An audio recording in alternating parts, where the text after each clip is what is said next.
men's introduction tend to be unidimensional and only on career. What are the strategies you use to balance both your personal and work life? We generally disconnect the moment we step out of house, and then we have there is a rock. So there's a wife taking care of everything here. No, they do. Women's brain is active even during sleeps, partially it seems, so that it can It's the attend to the mother baby. instinct. It's the mother instinct. How do you balance career aspirations with your personal life responsibilities? Is marriage necessary in this era? Men don't get up when baby is crying during sleep. Companionship doesn't require you to be married. In companionship and partnership is essential because we are Correct. all social beings at the end of the day, and more Yeah. so for women. So you need that community of people to thrive and a support system as well, and a spouse and a partner. Is the legal marriage thing would even be relevant in the future, or is will it be required? Men need women more than women need men. I've seen it in young women. They're working relentlessly, they're very committed. The moment their marriage gets scheduled, right?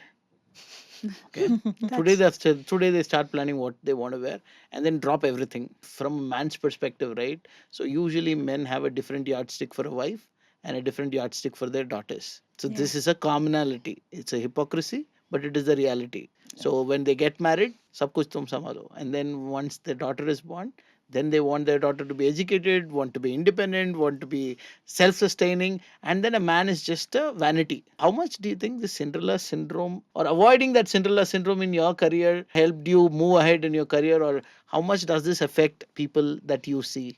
We have a thing in men's circle where we say the girl you meet before marriage and the girl she becomes after marriage are two different people. We say the same for men. If I ask a marriage related question to a guy on a panel, you know how it is.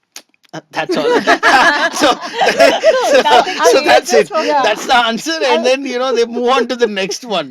What, especially being a technology institute like Vishwakarma, and STEM being such a male-dominated field altogether, what role do you, as in the Women Empowerment Cell or Vishwakarma in general, play to kind of neutralize these and empower women to be more in STEM and challenge traditional gender roles? Women actually work harder, more to show that they are competent as equal as men. Women don't move as many jobs as men, and women don't tend to ask for a raise. They are very hard on themselves and then they move less. All of this contributing, and then also the comfort thing. Women are more people oriented, men are more things oriented. Technology tends to be more things oriented than people oriented, at least till now. I like the initial contribution part that both of you mentioned, that I said when I reach out to people, I feel that there are less women in the technology space for me to do it. And then you said you have access to, like a plethora of women techies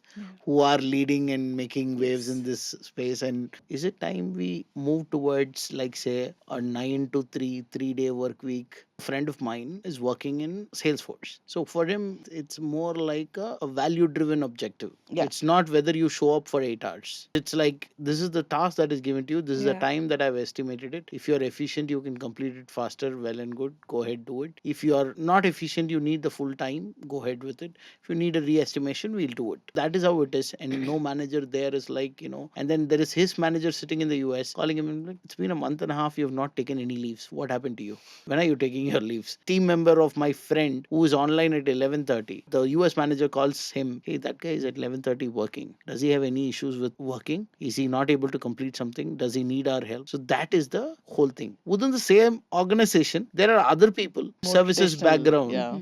They are like, I need the team to be here. Yeah. I need it to be in front of me. I want you to log 8 hours. This is a common concept because services companies are paid by the hour, especially in the GCCs. The culture is the US company. The team that is working on innovation might need to be more closer. And then the one that is working on, ongoing projects can be a little more remote. If a young professional is going to be making career choices, if he wants to do something groundbreaking, he should be willing to put in the hours. If he wants have a work and a life and wants the work to support his life, probably take up a more corporatish or big Fortune 500 kind of job. Is it time that companies, big companies which are large in size, have in-house childcare, or smaller companies kind of pool in to have one tech park, two childcares or something like that? The mothers don't feel distance from the kid. They have access to the kid and still are able to work a little more peaceful. What do you think should companies do beyond just giving a maternity break for a woman, for women to be more inclusive in the workspace and to continue working without a lot of career gap? So I say this often: women are on a 28-day hormonal cycle, men are on a 24-hour hormonal cycle. That's right. Nobody talks about who doesn't have children. How do you perceive the importance of companies supporting working parents?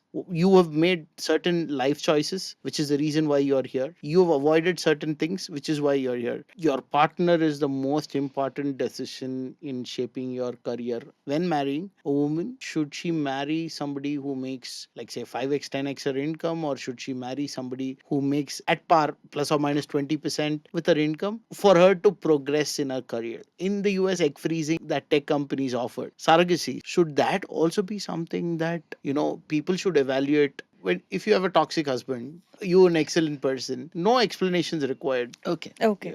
Like, you're a woman, you can make that decision. Flexible work hours or remote work options, career continuity or extended maternity leave, pursue leadership roles early in your career, or stabilize your personal life and then pursue it. Is marriage necessary? Should surrogacy be promoted mainstream?